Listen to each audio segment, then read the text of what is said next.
Hi everyone, I'm Matt Gash with SoundersFC.com alongside the voice of the Sounders, Arlo White. The Sounders facing the Houston Dynamo on Saturday. It's a 1 o'clock kickoff from Robertson Stadium down in Houston. You can watch the game on King Television, which is, like I said, back to the big time now. Absolutely, the matinee performance on Saturday afternoon. It's going to be fascinating, and I can't believe the end of the regular season is here already. It's game 30, and we're back to the place, and you were there last year, where the Sounders' inaugural season ended 350 days ago. Extra time, a goal by Ching to take a 1-0 aggregate victory for Houston, but these are two teams that have travelled in very different directions ever since. Interesting for Houston, they're 1-4-3 at home in their last 8 games, but they're desperate not to finish last in the West. At the moment, they've got a 2-point lead over Chivas, so pride in Dominic Kinnear's side will dictate they want to finish off the cellar of the Western Conference, and they're showing signs of life towards the end of the season, 2-1 over the last 5 games. But they're a proud franchise, twice MLS Cup winners,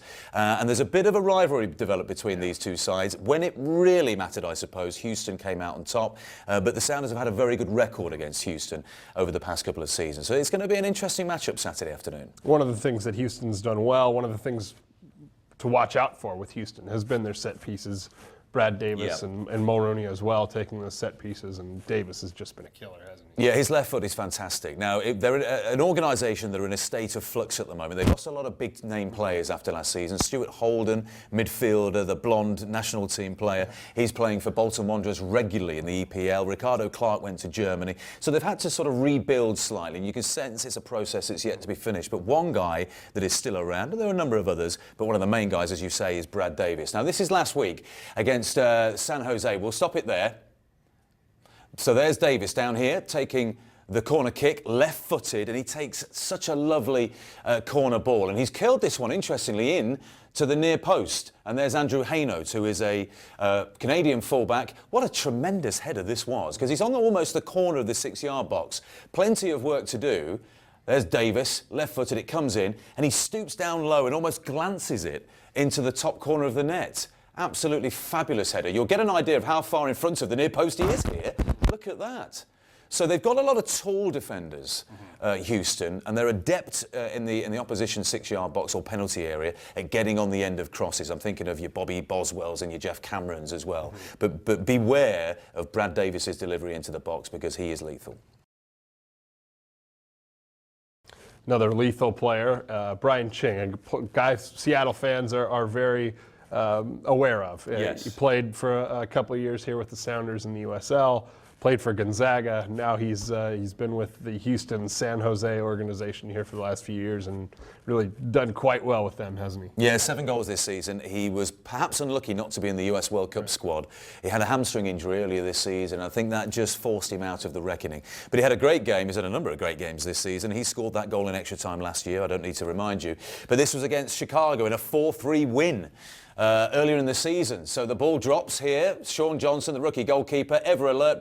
Ching, probably the easiest goal he'll ever score on the edge of the 6-yard box. But if that's one of the easiest goals he'll ever score, let's take a look at perhaps one of the toughest. Now, this is worth seeing again. Another corner kick. This time it's right-footed. Off the crossbar. Look at this. The old bicycle kick comes out there. That is absolutely tremendous. Great athleticism, great technique, and someone who's a big physical presence. Didn't have the best of games at Questfield in the 2-0 win for the Sounders in August, because the Iani and Park did a great job on him. But he'll come out. He wants to end the season on a high. He wants to prove to the people of Seattle he can still play. So he's capable of scoring many different types of goals, and there was a couple of good examples of that. He's one of my favorite players in this league.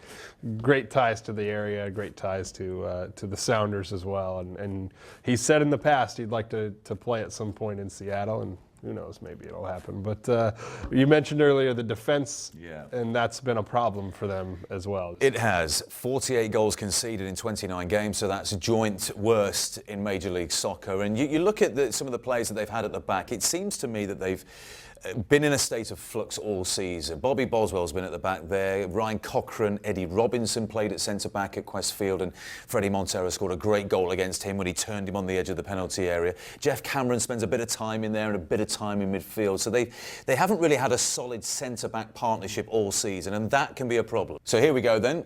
Look, it just has an element of comedy about this goal. Look at how much time Caleb Carr has got to put the ball past Pat Onstad. Onstad out last week with a hand injury. Maybe he'll return. So they've had a couple of issues in goal as well this season. 3 different goalkeepers used. But here's Carr. He's got all the time in the world, it seems, to slide that ball under Onstad, and into the net it goes. It's just a little bit disorganised at the back. Let's take another look. Here's our old pal Freddie Lundberg. Corner kick. All those tall Houston defenders, and they can't get to the ball from that corner kick, and Chicago score another goal. In the end, Houston won the game by 4-3, but that's just an example. They've got so many tall players in the back that maybe from set pieces, Nathan Sturgis, maybe somebody else taking those free kicks and corner kicks, maybe the Sounders could get something from them down at Robertson Stadium. And they'll be without Freddie Montero. They'll be, interesting to see where they go with Nate Jakewell, Mike Facito, both having a chance to start there alongside Blaise Kufo.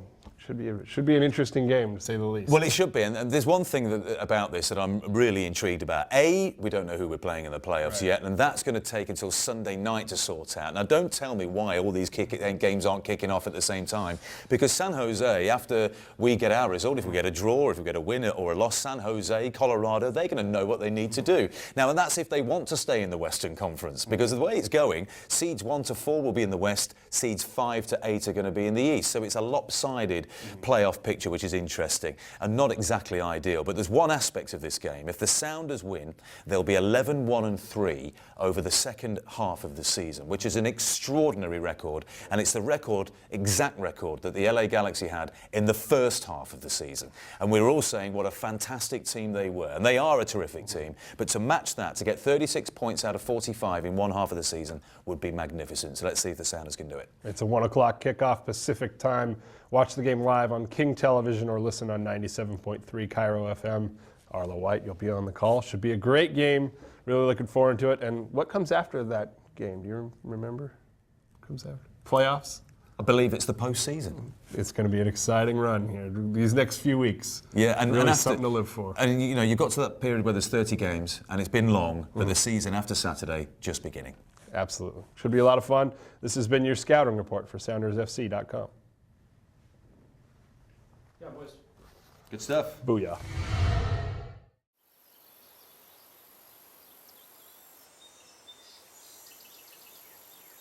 Casey, what are you doing out here, buddy? Practice is over. I'm just grabbing some rays so I don't burn when we take that sweet Mexican Riviera cruise in January. Oh, you're right, man. I can't wait to hang out with the fans. Check out Cabo, Mazatlan, and do some cool Holland America excursion. Exactly. So grab a chair, grab some rays with me.